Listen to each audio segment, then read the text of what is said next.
Namasté, le jeu de rôle dans le monde de Jackson reprend.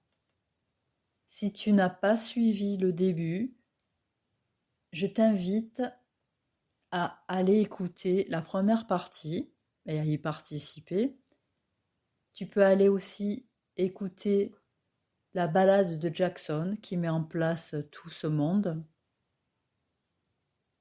Pour cela, je te mets en bas de ce post les liens à suivre.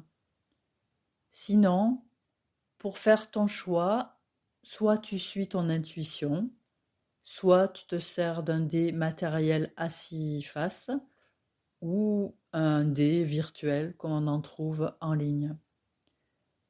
Voilà.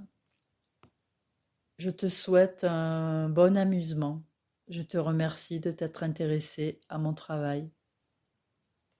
Merci d'être indulgent.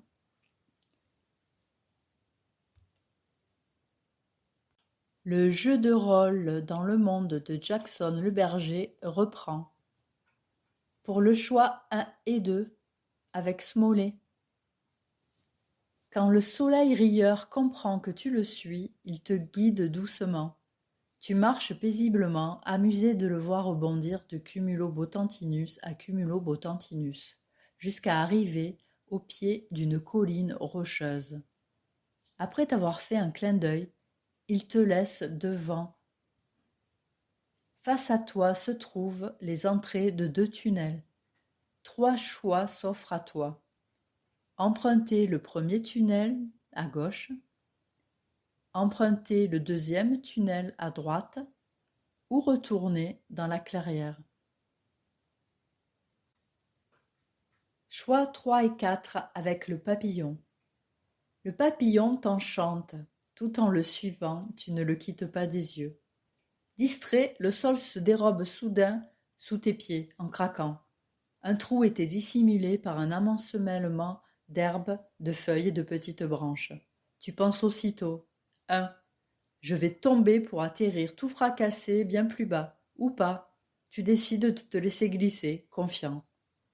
Tu ne t'es pas réveillé dans ce monde pour y trépasser sitôt arrivé. 2.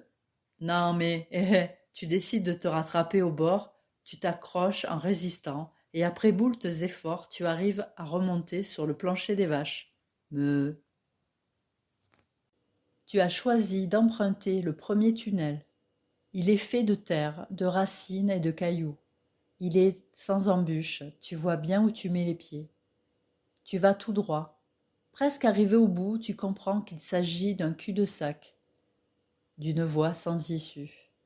Tu y aperçois un lutin bien trapu, les cheveux et la barbe hirsutes. Celui-ci se tourne en t'entendant arriver, puis recule en te voyant par réflexe. Tu fais quoi là, toi? T'es pas Jackson?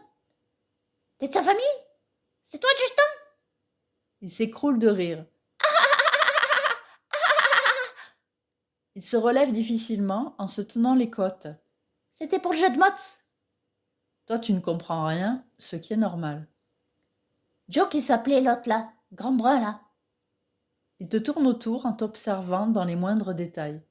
Je t'ai trouvé un nom. T'es qui? V'là. Je veux pas savoir vrai.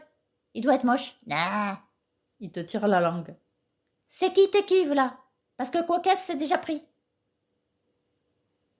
Il s'en va en riant, titubant comme s'il était saoul.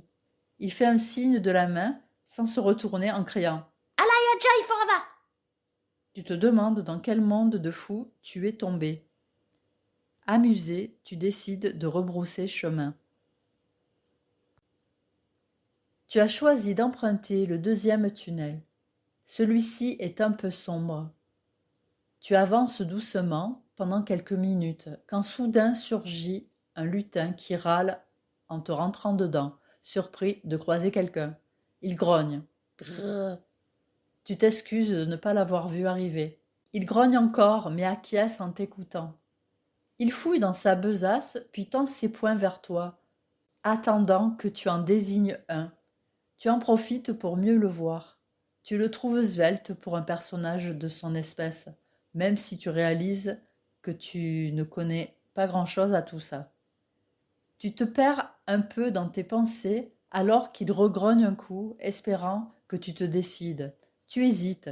Exaspéré, il ouvre les mains devant toi. Elles sont vides, mais dans chacune d'elles, un mot est comme tatoué. Alai dans la gauche, Ajay dans la droite. Il rit nerveusement en poursuivant sa route, t'encourageant de le suivre. Ne sachant pas quoi faire d'autre, tu lui emboîtes le pas à distance. Tu entends au loin celui qui te paraissait muet s'exprimer. Je suis tout feu. Je suis tout feu. Je vais rejoindre Capitaine Flamme. Je vais rejoindre ma femme, Capitaine Flamme.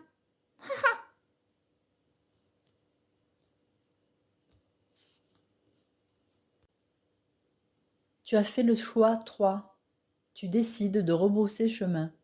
Tu te sens d'humeur claustrophobe. Tu préfères retourner là où l'herbe est verte, où le ciel s'ouvre au-dessus de toi, avec son lot de jolis nuages cotonneux qui passent, et surtout les rayons du soleil couplés à la douce brise qui te font te sentir vivant et joyeux.